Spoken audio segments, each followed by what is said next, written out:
Well, from low commodity prices to unpredictable weather events, a number of factors are weighing on the mental health of rural Americans, and it's becoming a serious issue. Now, fortunately, now we have a variety of resources available to help alleviate the amount of stress that farmers are taking on. Linda Emanuel with the AgriSafe Network joins us now. Thank you so much for joining us, Linda. Now, last year at this time, you were in the middle of that bomb cyclone in Nebraska. You're a nurse. Talk about the lessons that you learned in that situation. So many lessons were learned, and it's hard to believe that it's been a year since that 500-year flood hit our little community.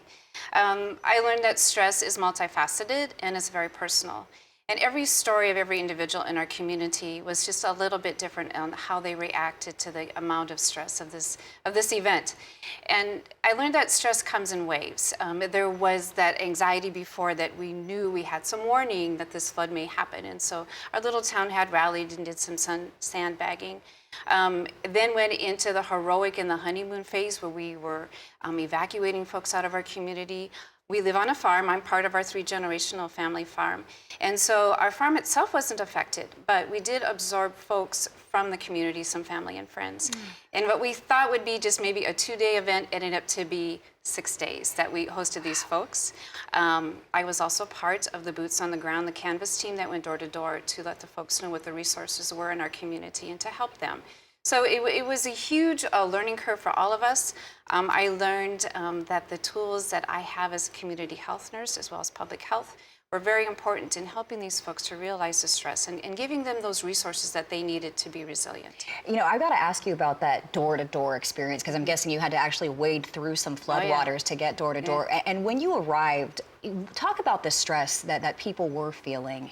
It was palpable, and I kind of feel like that's what's going on right here in Nashville. Yeah. And we landed Tuesday, right after those tornadoes came through, and talking with some folks here that were actually displaced now in our hotel because of the tornado. It was a feeling of shock and disbelief. It was an eerie silence in our little town. We're a railroad town in an agricultural-driven town. So, you know, there wasn't that movement, there wasn't that energy at all. And so it was just like, what just happened and how are we going to put these pieces back together? You know, it's so hard to see these situations unfold, especially because the news cycle will move so quickly to the next event. And so it's easy for the rest of the nation to forget about the people who are still hurting. Talk about the assistance network that you've established and how it's been helping. Yes. So AgriSafe Network, which I'm a part of, is part of a federal grant that was issued in 2018. And it is the Farmer Ranch Assistance Network. And so the federal government has given monies to 4 different regions of the United States. AgriSafe is leading the South, and those states go from Texas to Florida on up to Virginia.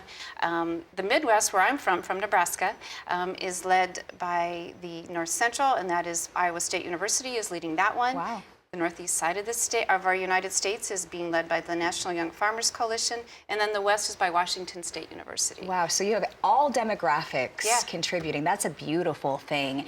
How can farmers, here's one of the issues we have when it comes to farmers and ranchers. A lot of times they seem to internalize the stress. They don't open up readily. They don't want to put their troubles on anybody else. They're very respectful. That's been my experience. How do we get them to open up? Yeah, that's a great question, and that's part of what this assistant network is doing. Is right now we're doing coalition building. We're discovering all the resources that we individually have. I can tell you in my state of Nebraska, we have the Rural Response Hotline. It's been in existence since the 80s when we had that farm financial crisis back then. And what they do is they align those producers. First of all, they listen. They talk to them. They align them with mental health behavioral therapists. They also help them with litigation if needed, some legal aid. And so that's the purpose of this assistant network, is to find all these individual pockets and make just a solid network that these farmers, ranchers, and their families to call, and it's reducing the stigma. At the end of it, we're just trying to reduce the stigma. That's what it all comes down to. How can they contact you? How can they get more information on what you're doing? So they can go on our website, which is agrisafe.org, and there they will find all the information that they need as far as our resources and also the suicide response hotline, all of those great resources. They can also tag into our learning lab, which is learning.agrisafe.org. Okay. Thank you so much. We care about our farmers so deeply, so really appreciate you. Okay, Linda Emanuel, appropriate name, by the way, of the AgriSafe Network. Thanks for joining us.